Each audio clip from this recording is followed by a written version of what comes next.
Okay, another full self-driving test. Here we go. Now turn right onto 8th Street. Like usual, there's a little curb here. I don't know. Let's make sure it stays away from this curb, because I don't want to smack a curb. Whoa, Tesla, hold on. Okay, good. It held on. It's like cars coming. And you can see that right here. It's kind of cool. I like how you can see all the way down the road like that. Okay, let's make sure it avoids this curb. Oh, little close. That's one intervening. I don't want to kiss a curb. Not at all.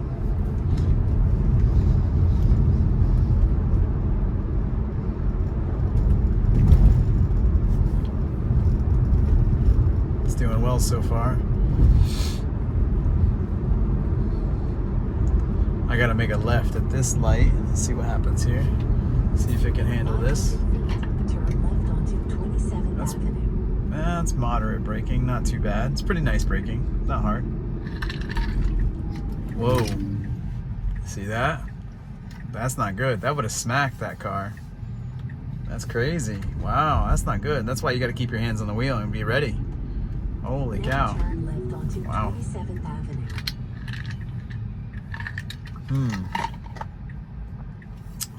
Jeez.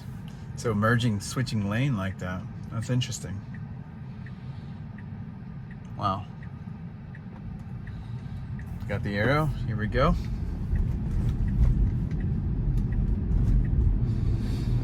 Wow, I'm kind of disappointed in that. That was actually not good.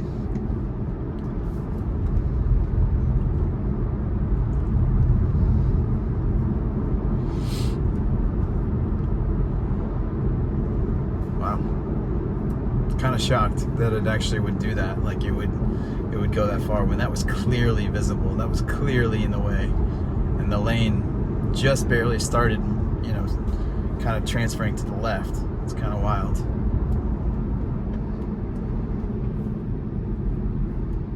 Wonder what happened there.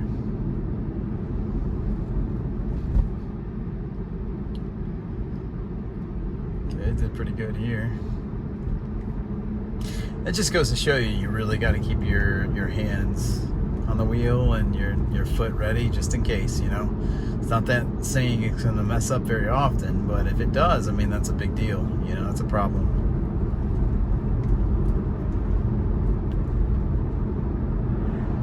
Here we go.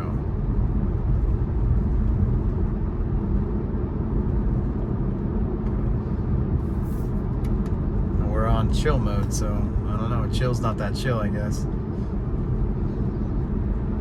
You know what I noticed too is you can see it barely there. When they put their blinker on, you see the blinker in the car. The car sees the blinker too. Kind of cool.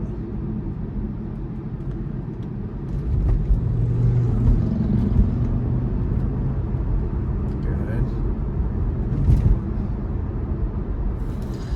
Now, there's something I don't like about this full self-driving is I want to take kind of this back road, but it's going to take the main road.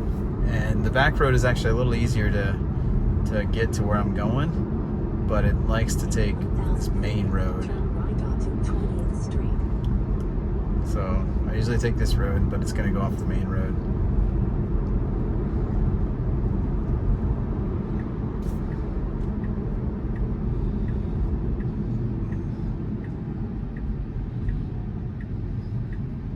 It even sees that bike up there. I like that. That's so cool how it sees that bike, it sees the car. It doesn't see a couple cars in front of this car though, Now turn which is right interesting, onto but it sees the 20th bike, Street. you know. Let's see how it makes this turn. Perfect.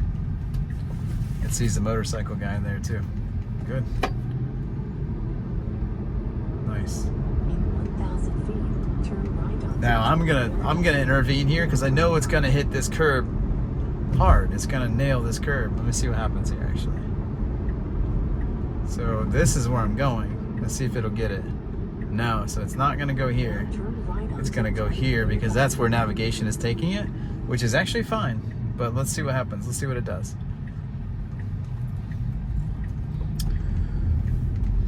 Now turn right. Ooh, it wants to go in here, but that's not where I'm going. Interesting. Well, it's pretty close. That's a navigational issue. It's nothing to do with the autopilot. Autopilot did what it was supposed to do, so it's just a navigational thing. So, not bad. Turn right onto